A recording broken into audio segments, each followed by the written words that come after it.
नमस्कार। शिक्षा अध्ययन केंद्र में आप सबका स्वागत है। हम यहाँ पाठ्यक्रम पर आधारित कुछ विषयों का समग्र अध्ययन करते हैं। पहले उस पाठ पर सामान्य समझ बनाते हैं, उसके बाद गहनता से उसका अध्ययन करते हैं। आइए शुरू करते हैं क्लास 8 के इतिहास के चैप्टर ब्रिटिश शासन एवं शिक्षा, ब्रिटिश एडमिनिस्ट्रेशन एंड एजुकेशन। यह पहला भाग है। इसमें हम पढ़ेंगे किस तरह हमारे शिक्षा व्यवस्था अभी का इससे जुड़ा हुआ है, किस तरह ब्रिटिश शासन हमारे शिक्षा व्यवस्था को प्रभावित किया। तो पहले हम लोग जानते हैं कि अंग्रेज क्यों आए थे? केवल व्यापार करने। तो 60 सालों तक यहाँ पर अंग्रेज रहे, लेकिन वो शिक्षा व्यवस्था में कोई बदलाव, कोई चेंज नहीं किया। तो बदलाव नहीं किया, शासन स्थापित उतना नहीं हुआ था उस समय। शुरू में अंग्रेज क्यों आए थे? व्यापार करने। तो बदलाव नहीं हुआ। कितना? 60 वर्ष तक। 60 वर्षों तक, अंग्रेज के आने के 60 वर्षों तक क्या हुआ? शिक्षा व्यवस्था को नहीं बदला हुआ, जैसा था वैसा ही रहने दिया। तो हम देखते हैं कि पहले शिक्षा व्यवस्था हमारी कैसी थी। पहले शिक्षा व्यवस्था कैसी थी हम लोग तो जानते हैं। पहले हम लोग गुरुकुल में पढ़ते थे, जाते थे। तो उस समय कैसे व्यवस्था थी, तो उसका हम ये सर्वेक्षण किया था 1830 में विलियम्स एडम। 1830 के दशक मतलब क्या हो गया बताओ बच्चा? 1830 के दशक मतलब 1830 से 40 के बीच। दशक माने 10 साल के। 1830 से 40 के बीच क्यों कहेंगे? 1830 के दशक या डिकेड। विलियम एडम ने क्या किया था? एक सर्वेक्षण किया था कि भारतीय शिक्षा उस समय कैसी थी, ये इन्होंने किया था। स्कॉटलैंड के ये थे, स्कॉटलैंड के मिशनरी थे, प्रचारक थे, ईसाई प्रचारक। उन्होंने इसको जिम्मा मिला था इनको कि भारतीय शिक्षा पहले कैसी थी उसके बारे में रिपोर्ट तैयार करना। तो उस समय हम लोग क्या पढ़ते थे? छोटा छोटा पाठशाला होता था। क्या हो सकता? पाठशाला क्या होता था? पाठशाला। लगभग उस समय ये रिसर्च किए कहाँ के पाठशाला? बंगाल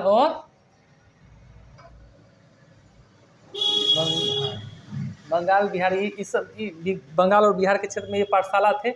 ये लगभग कितना थे? लगभग 1 लाख पाठशाला। कितना थे? 1 लाख पाठशाला से ज़्यादा थे। और एक पाठशाला में अधिकतम कितने छात्राएं पढ़ती थी? 20 से ज़्यादा नहीं। 20 से ज़्यादा नहीं। तो बताओ विद्यार्थी की संख्या कितना हो जाएगा? बताओ। 20 से ना, 20 लाख से ज़्यादा है।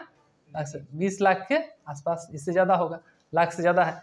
स्वाभाविक के विद्यार्थी की संख्या 20 लाख से ज़्यादा। इसके संचालक कौन करते थे? मतलब चलाते किससे? कौन करते थे? चलाते थे। रन किसके द्वारा होता था? हाँ, गुरु होता था, या इसको बनाते थे संपन्न लोग, या संस्थान, कोई संस्थान, इसके द्वारा ये चलता था। अब बताओ इसके संरचनात्मक ढांचा कैसा था? कैसे पढ़ाई होता था? क्या हम लोग पढ़ते थे इसी से कमरा होता था? हाँ, पढ़ने के लिए कोई जैसे जाते हैं स्कूल तो बिल्डिंग होता था? ऐसा नहीं था। हम लोग उसके लिए अलग से बिल्डिंग नहीं होता था, न मकान होता था। खासकर अधिकतर आदमी क्या करता? बरगद के पेड़ के नीचे पढ़ता था। कहाँ पढ़ता था? बरगद के पेड़ के छांव में, बरगद के पेड़ के नीचे, बरगद के पेड़ के नीचे पढ़ते थे। या अगर कमरा होता था तो पर्सनल नहीं, गुरुजी का अपना कमरा होता था, उसमें पढ़ाते थे। और पढ़ाते थे तो बताओ ये सब डेस्क, ब्लैक बोर्ड ये सब था? नहीं, ये सब कुछ नहीं था। और नीचे बैठ के पढ़ता था, ये सब कुछ नहीं था। तो ये बरगद के पेड़ के इमारत नहीं था, इमारत ये भी नहीं था। गुरु भी अपना जो घर है तो घर में ही आके क्या करते थे, घर में ही छात्र सबको पढ़ाते थे। तो संरचनात्मक ढांचा ऐसा नहीं था। हाँ, अब विद्यार्थी शिक्षा कैसे होता था, कौन तय करता था कि शिक्षा कैसे देनी है, कैसे पढ़ानी है? तो कौन तय करता था? गुरु। कौन तय करता था? जो पढ़ाते थे गुरु, गुरु केंद्रित। ये बताओ गुरु माने क्या हो गया, जो बच्चा बताएगा? गु माने होता है अंधकार। क्या होता है? चलो, तो गुरु केंद्रित होता था मतलब क्या, गुरु तय करते थे कि क्या पढ़ना है, कैसे क्या पढ़ना है, क्या पाठ्यक्रम होना चाहिए। कौन तय करते थे? गुरु। गुरु का क्या अर्थ हो गया? गु मतलब अंधकार, रू मतलब प्रकाश। जो अंधकार से प्रकाश की ओर ले जाए, प्रकाश, लाइट। अब ये नहीं कि अंधेरा है तो प्रकाश में ले जाए। अंधेरा का मतलब अज्ञान, जो अज्ञान को क्या चीज की ओर ले जाए? ज्ञान की ओर। किसके लिए? ज्ञान, नॉलेज की ओर। अज्ञान को मिटाना है। सिंपल बात क्या हो गया? अज्ञान को जो मिटा दे, गुरु। जो अज्ञान है, अंधकार है, उसको मिटा के प्रकाश। इसका ये अर्थ है केंद्रित। तो गुरु केंद्रित होता था शिक्षा। तरीका कैसा था पढ़ाने का? तरीका जैसे हम लोग अभी तक पेन से लिखते हैं, किताब से पढ़ते हैं, तो वो सब नहीं होता था। हाँ, इंक से भी होता था, लेकिन उस समय अंग्रेजी, इस समय होता था मौखिक। कैसे होता था? मौखिक मतलब क्या हो गया, तो बताएगा? मुंह से। हाँ, बोलकर, साल भर के एक ही। हाँ, बोलकर ही पाठ को याद करना, चाहे कोई चीज़ क्या करना है, मुंह के द्वारा बोलकर स्मरण करके, ये सब मौखिक होता था। और क्या होता था? ये कैसा व्यवस्था था? लचीला। कैसा था? लचीला के मतलब कोई बताएगा? लचीला का मतलब मैंने कि एक होता है कि अनुशासन टाइट होता है कि अगर नहीं आया तो तुमको निकाल देंगे। लचीला मतलब क्या हो गया? उसमें लिबरल है, मतलब कम बेस अनुशासन, थोड़ा इधर उधर हो जाएगा तो चलेगा। जैसे कितना हुआ नहीं कि नहीं 4 बजे आना है क्लास, तो 4 बजे स्टार्ट होना है, नहीं तो नहीं घुसने देंगे। तो ये क्या हो गया? लचीला हुआ? नहीं, कठोर हो गया। लचीला मतलब, सुनो इधर ध्यान दो। लचीला मतलब क्या? ये विद्यार्थी को इसमें क्या था, इसमें नियमित कोई फीस नहीं, जब होता था देता था, लेकिन नियमित फीस नहीं लेना है। नियमित कभी दिया तो दिया। इस यहाँ भी लचीले है, यहाँ भी व्यवस्था कैसा है? लचीला। और क्या होता था लचीला? अगर मतलब अधिकतर बच्चा कहाँ किसान वर्ग थे, अगर मतलब फसल की कटाई होती थी, तो फसल के कटाई के लिए क्या समय चाहिए, तो फसल के कटाई के लिए क्या होता था? छुट्टी दे दिया जाता था। क्या? छुट्टी। और फिर फसल के कटाई होने के बाद फिर लोग सब आते थे, पढ़ते थे। तो मतलब इसमें क्या, किसान के लड़का सब भी, काश्तकार या किसान के लड़का सब भी पढ़ सकते थे, किसान के बच्चे भी इसमें पढ़ सकते थे। किसान के बच्चे के लिए भी अच्छा था कि फसल के समय उनको छुट्टी दे दिया जाता था, बाकी उसके बाद फिर पढ़ने में लग जाते थे। चलो, जुड़ जाते थे। 1781 में एक विश्वविद्यालय, मदरसा और संस्कृत कॉलेज खुला। मदरसा मतलब क्या है, कोई बच्चा बताएगा? मदरसा ये अरबी भाषा है। क्या, कौन भाषा है? अरबी। इसका अर्थ होता है सीखने का स्थान। क्या होता है? सीखने का स्थान। सीखने का स्थान मदरसा। ये कहाँ था खोला गया? ये कोलकाता है अभी। अब पहले था कलकत्ता। पहले क्या था? कलकत्ता। चलो, अब और ये संस्कृत कॉलेज है। ये संस्कृत कॉलेज आपको कमेंट करके बताना है कहाँ पर है। संस्कृत कॉलेज किस राज्य में है आपको बताना है। चलो, बंगाल में तो ये मदरसा है, संस्कृत कॉलेज कहाँ है उसको कमेंट करके बताना है। ये प्रचलित कानून ये क्या करते थे, जैसे हमारे धर्म को समझने में मदद करते थे। जैसे हम लोग मेन कौन था, हिंदू और मुस्लिम के बारे में समझने में मदद करते थे। चलो, उसके बाद जब अंग्रेजी शासन का प्रभाव बढ़ा, क्या हुआ, बढ़ा, तो 1813 में एक कानून आया। क्या, कहाँ पर आया कानून? ब्रिटिश संसद में। कहाँ? इंग्लैंड के संसद में। संसद जहाँ कानून बनता है, तो पढ़े हुए हैं कहाँ संसद का क्या काम है। तो ब्रिटिश संसद में एक कानून लाया जिसमें कहा गया शिक्षा के लिए एक राशि मुहैया कराया जाए विकास के लिए। तो प्रति वर्ष कितना, 1 लाख रुपया आवंटन कराया। कितना? 1 लाख रुपया दिया शिक्षा के विकास के लिए। प्रति वर्ष कितना रुपया दिया? 1 लाख। 1 लाख उस समय बहुत ज़्यादा हो, कम नहीं है। माने शिक्षा के विकास के लिए कितना, 1 लाख रुपया दिया ब्रिटिश सरकार। ब्रिटिश संसद में यह निर्णय हुआ। कौन कानून से? कानून से 1813 के कानून से। तब चर्चा हो गया कि भारत में शिक्षा व्यवस्था कैसी होनी चाहिए। शिक्षा व्यवस्था कैसी होनी चाहिए। तो इसमें क्या था, मतभेद। मतभेद मतलब बताया, मत मतलब विचार में भेद, विचार में भेद। जैसे कोई बच्चा है, सबका विचार एक तरह का है, कभी कभी हो जाता है कि किसी का किसी मुद्दे पर अलग विचार है, किसी को अलग विचार है, तो ये मतभेद था। तो इसमें 2 वर्ग में हम बांट दिए हैं। एक मतभेद किस किस बेसिस पर था, सो देखते हैं। पहला जो विचारक था वो क्या मानता था, एक जो भारतीय शिक्षा का समर्थन करता था, जो भारत में शिक्षा व्यवस्था है उसका समर्थन, उसका चाहता था कि इसका बढ़े, फले, भारतीय शिक्षा बढ़े। दूसरा क्या कहता था, यूरोपीय शिक्षा का समर्थन। वो कहता था क्या, यूरोप का शिक्षा अच्छा है, तो वो उसका साथ देता था। अब इसमें क्या क्या है उसके बारे में देखेगा। उद्देश्य क्या था, जो भारतीय शिक्षा के समर्थक थे उसका उद्देश्य क्या था। उद्देश्य मतलब मोटो, बताओ। जो भारतीय शिक्षा के समर्थक थे उसका उद्देश्य क्या है।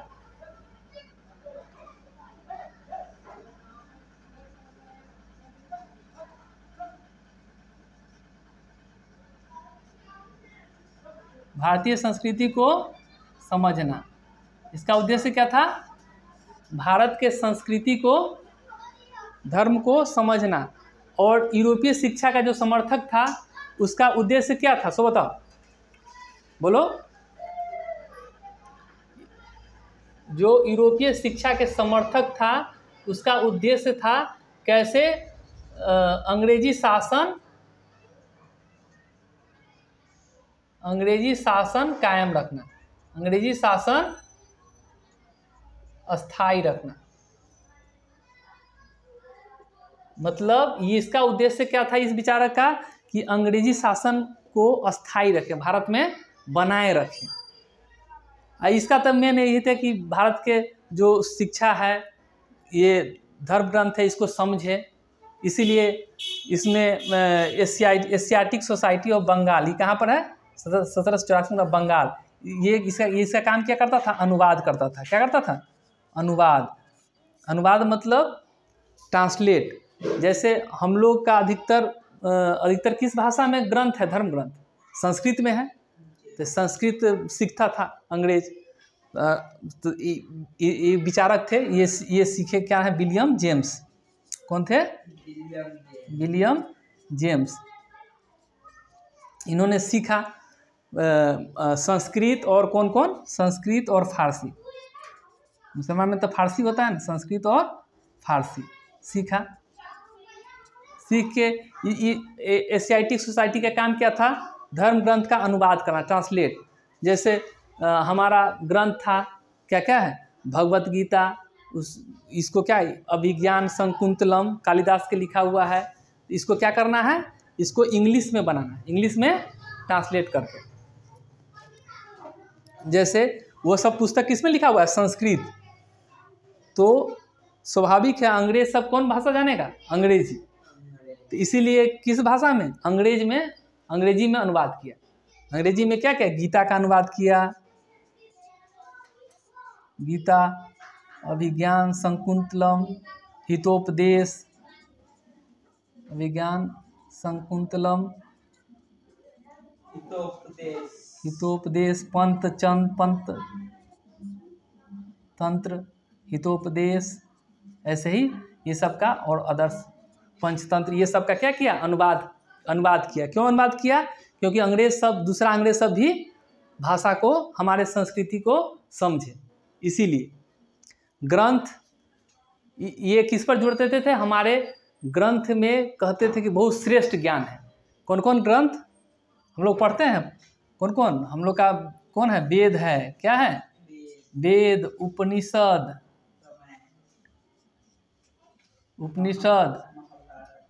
श्रुति, ये सब पर क्या करना है? इस सब पर, इसके ज्ञान पर जोर देना था, इसको समझना था।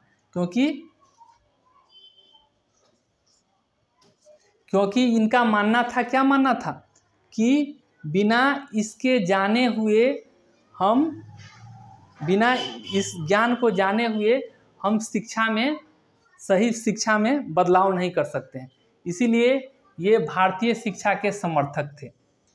तो इसमें बताओ, अंग्रेज सब भी क्या हुआ? साथ दिया। क्या नाम था? William James. और उसके साथ और भी अंग्रेज जुड़ गए। नहीं, सही है, जो हमारा ज्ञान है, हमारा जो भारतीय संस्कृति है, वेद पुराण उपनिषद, इसमें बहुत गूढ़ ज्ञान है। क्या है? बहुत गूढ़ ज्ञान है। मैंने अंग्रेज को भी लगा पढ़ के। बताओ, हम लोग भारतीय कितना पढ़ते हैं? वेद उपनिषद गीता ये सब पढ़ते हैं, चर्चा करते हैं और करते हैं दावा कि हम हिंदू धर्म है, सनातन धर्म के। ये सब को जानना चाहिए, क्योंकि हमारे ऋषि सब रिसर्च करके इतने लिखे, वेद उपनिषद गीता, उसमें सबसे उच्च ज्ञान है, श्रेष्ठ ज्ञान है। बताओ, अंग्रेज ने भी माना इसको।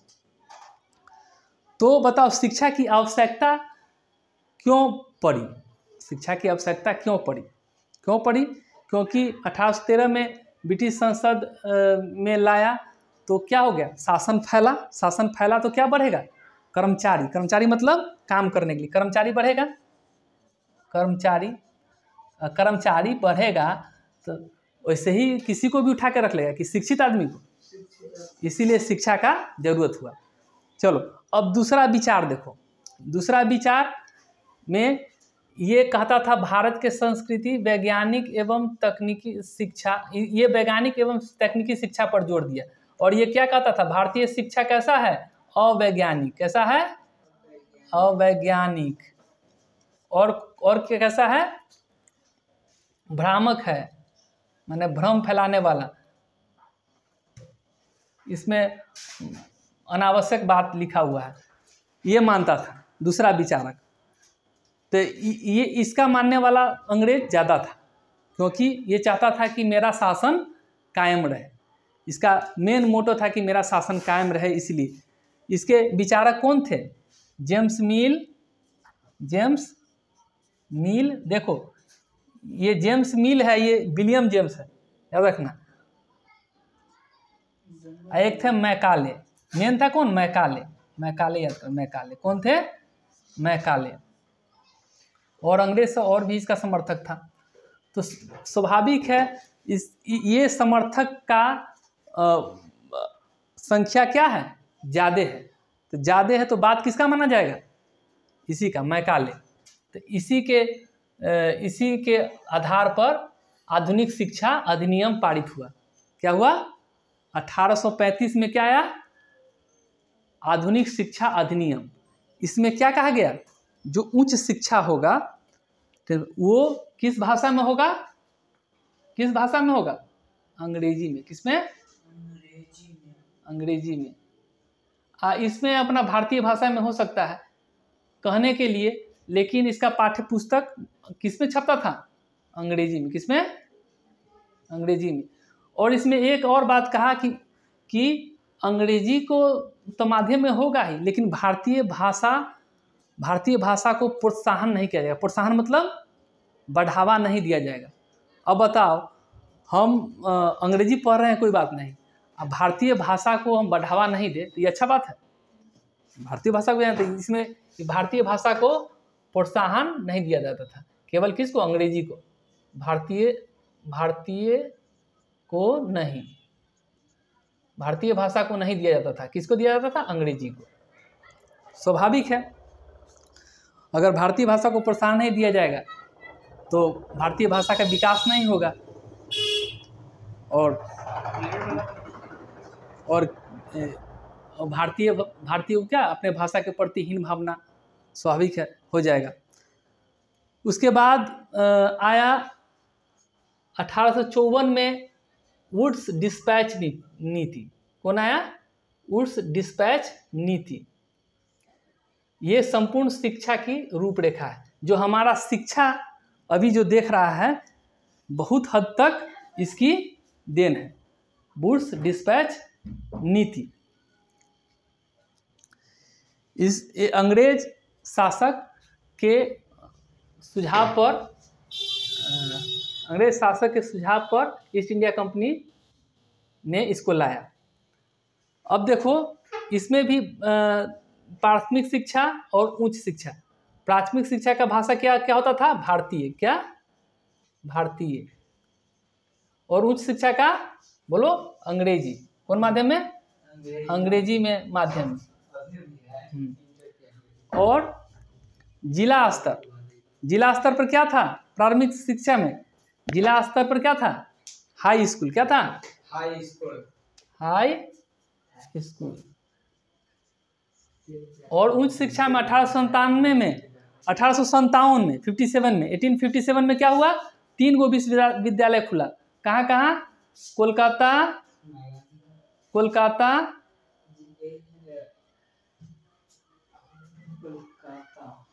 बम्बई, अब हो गया, मुंबई हो गया, मद्रास या चेन्नई, पहले मद्रास था। 3 गो विश्वविद्यालय खोला उस शिक्षा को बढ़ावा देने के लिए। तब देखो, अब उस समय वुड्स डिस्पैच नीति में अब शिक्षा व्यवस्था कैसा हो गया, अध्ययन किसके आधार पर अब अध्ययन हो जाएगा, पाठ्य पुस्तक के आधार पर। किसके आधार पर, पाठ्य पुस्तक। उपस्थिति, सुनो, उपस्थिति मतलब अटेंडेंस। पहले तो कभी भी आ जा सकता था, अब अटेंडेंस कैसा था, अटेंडेंस। तो उपस्थिति, उस समय बच्चों की उपस्थिति कैसी होती थी, नियमित। अगर उपस्थिति नहीं होता था तो उसको अनुशासनहीन माना जाता था, नियमित। पहले तो कोई जरूरी नहीं था, तो आता था जब कोई लचीला था व्यवस्था। अब वार्षिक परीक्षा, पहले परीक्षा नहीं होता था, परीक्षा अब होने लगा कि कितना विकास हुआ है, तो अब वार्षिक परीक्षा इसमें होने लगा। शुल्क अब लगेगा, नियमित शुल्क, पैसा इसमें नियमित देना होगा। अब पहले नियमित नहीं था, जब मन हुआ जब दिया, नियमित नहीं था। अब प्रभाव क्या होगा, इसका प्रभाव क्या होगा, ये अंग्रेजी शिक्षा व्यवस्था आ जाने से, वुड्स डिस्पैच नीति आने से पाठशालाएं हम लोग का पहले वाला विकास करेगा नहीं। क्यों नहीं करेगा, अंग्रेज अगर ये अंग्रेजी शिक्षा को मानने के लिए तैयार नहीं था तो इसको क्या करता था, आर्थिक सहायता, माने पैसा कौड़ी से सहायता नहीं करता था, अंग्रेज नहीं करता था। इसके फलस्वरूप क्या हुआ, पाठशाला घटा। ये अंग्रेज का शिक्षा व्यवस्था ये लागू हो गया और आज भी इसे देखने को मिलता है। तो हमने देखा ब्रिटिश शासन एवं शिक्षा का यह पहला वीडियो, जो सब शासन से पहले हमारा शिक्षा व्यवस्था कैसी थी, उसके बाद अंग्रेजी शासन के प्रभाव के बाद क्या क्या बदलाव हुए, विचारकों के बारे में, 2 विचारधाराओं के बारे में हम लोग देखा। और उसके बाद हमने 1835 के आधुनिक शिक्षा अधिनियम और वुड्स डिस्पैच नीति के बारे में पढ़ा। जल्द ही इसका अगला वीडियो लाएंगे। आशा है आप लोग इसे अच्छी तरह समझ गए होंगे। अगर मेरा यह प्रयास आप लोगों को सार्थक लग रहा है तो मेरे इस चैनल पर लाइक, सब्सक्राइब, कमेंट करें। समय देने के लिए धन्यवाद। जय हिंद।